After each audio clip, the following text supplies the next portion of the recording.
Hello नमस्कार दोस्तों, आपका स्वागत है आज आपके अपने यूट्यूब चैनल शिक्षा स्पार्क स्टूडियो में।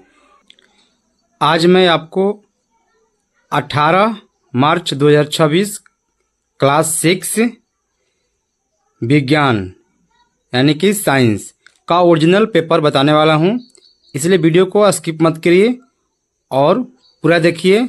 समय 2 घंटा और पूर्णांक है 50 का। टोटल 50 नंबर का पेपर है।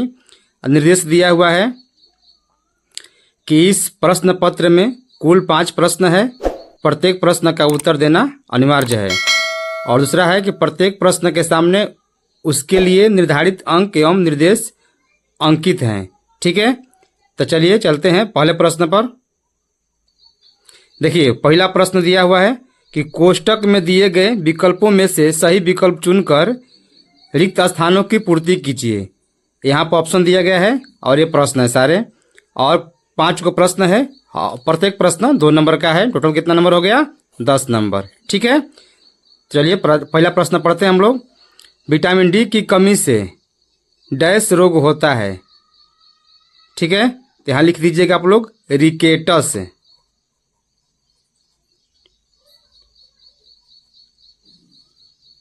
विटामिन डी की कमी से रिकेटस रोग होता है। ख है अंतर्राष्ट्रीय मात्रक पद्धति में द्रव्यमान का इकाई डैश है, तो यहाँ आप लोगों को लिखना है किलोग्राम। किलोग्राम अंतर्राष्ट्रीय मात्रक पद्धति में द्रव्यमान की इकाई क्या है? किलोग्राम है। ग में है बरसात के दिनों में वायु में जलवाष्प की मात्रा डैश होती है। क्या होती है? अधिक।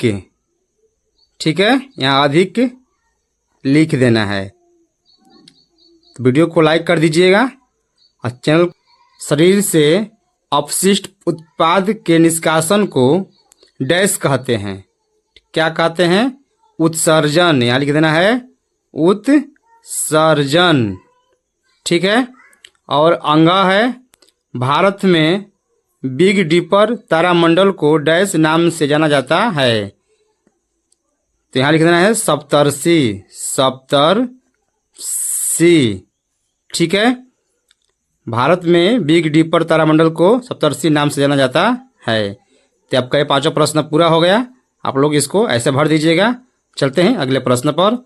वीडियो को लाइक कर दीजिए और चैनल को सब्सक्राइब कर दीजिए अगर नहीं किए हैं तो, और दोस्तों को शेयर करिए। देखिए, प्रश्न नंबर 2 में भी 5 प्रश्न दिया गया है। ठीक है, तो दिए गए कथन में सही के लिए सही चिन्ह और गलत के लिए गलत चिन्ह लगाना है।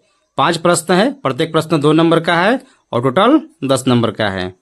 हमें एक भी क्वेश्चन को छोड़ना नहीं है।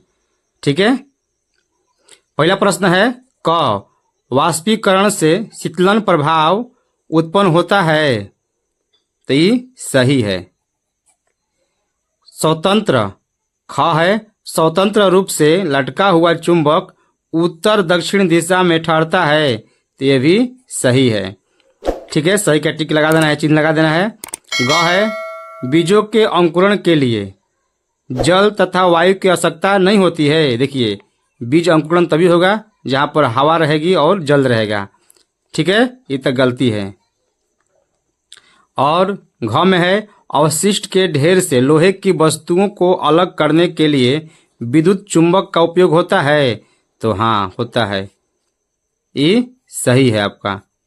ठीक है, और अंगा में है प्रोटीन को ऊर्जा प्रदायी भोजन कहा जाता है।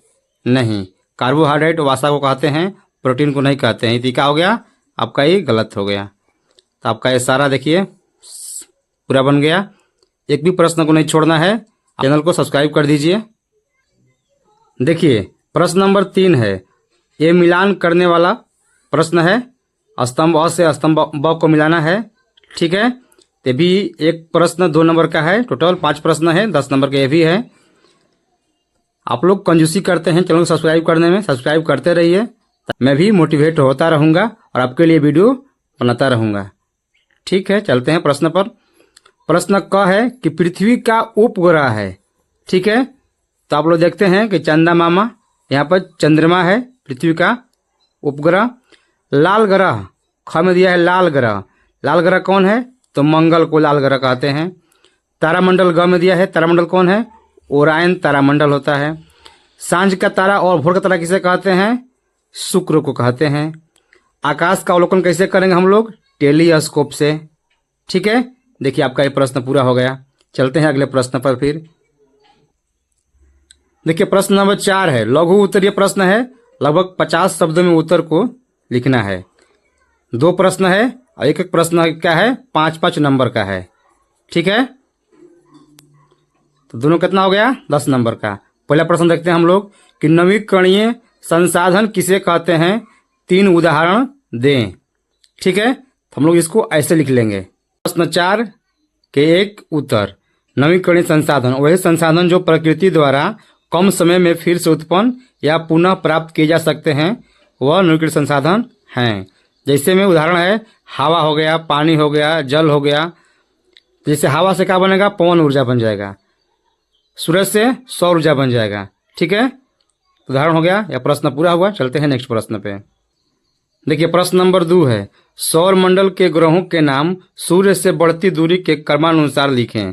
ठीक है, इसको हम लोग ऐसे लिख लेंगे। देखिए प्रश्न 4 के दूसरा उत्तर ऐसे लिखना है आपको भी। सूर्य से बढ़ती दूरी के क्रम में सौर परिवार के 8 ग्रह, जैसे पहला बुध, शुक्र, पृथ्वी, मंगल, बृहस्पति, शनि, यूरेनस और वरुण।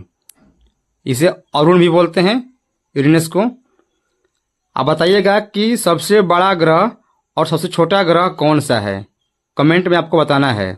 ठीक है, और प्रश्न 5 है, दीर्घ उत्तरीय प्रश्न। लगभग 100 शब्दों में उत्तर दीजिए। एक ही प्रश्न दोनों में से लिखना है। 2 प्रश्न दिया हुआ है और 1 प्रश्न को लिखना है, वह 10 नंबर का है। जैसे आपको 2 प्रश्न दिया हुआ है, इसमें से जो भी आ रहा है उसको लिख दीजिएगा। पहला प्रश्न है कि पौधों और जंतुओं के जीवन चक्र में समानताओं और भिन्नताओं को सूचीबद्ध कीजिए।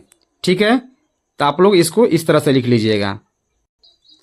देखिए प्रश्न 5 है और उसको 1 मान लेते हैं, उत्तर लिख दीजिए इसे।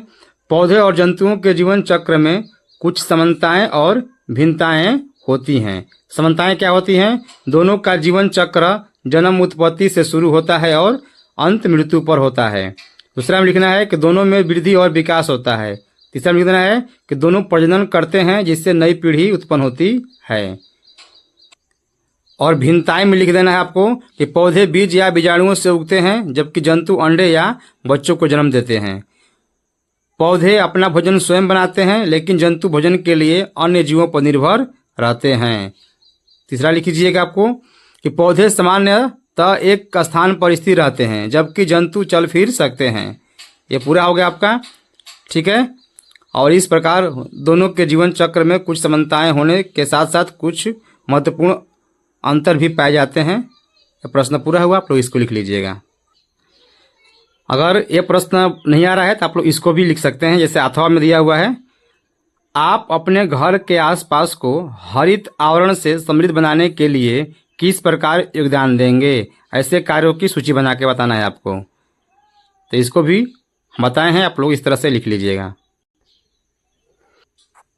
देखिए प्रश्न 5 अथवा यह है, घर के आसपास हरित आवरण बढ़ाने के लिए योगदान। पहला योगदान क्या देना है? बगीचे या छत पर फल और फूल वाले पेड़ पौधे लगाना है। दूसरा में खाली जगहों में घास, झाड़ियाँ और सजावटी के पौधे लगाना है, रोपना है। कचड़ों का पृथक्करण और कंपोस्टिंग कर मिट्टी उर्वर बनाना है। पानी बचाने के लिए वर्षा जल संचयन प्रणाली को बनाना है। पौधों की देखभाल में सिंचाई और निराई गुड़ाई नियमित करना। सड़कों और गली मार्गों के किनारे पौधे लगाना।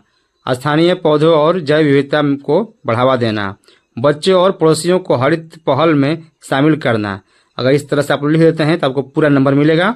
इससे पर्यावरण स्वच्छ, हरित और जीवन सुगम बनेगा। ठीक है, जीवन क्या बनेगा? सुगम बनेगा। तो आपका प्रश्न पूरा हुआ। वीडियो को लाइक कर दीजिए, चैनल को सब्सक्राइब कर दीजिए। आप लोग बड़ा कंजूसी करते हैं। और वीडियो को शेयर कर दीजिए ताकि अन्य बच्चों को भी हेल्प हो सके। धन्यवाद।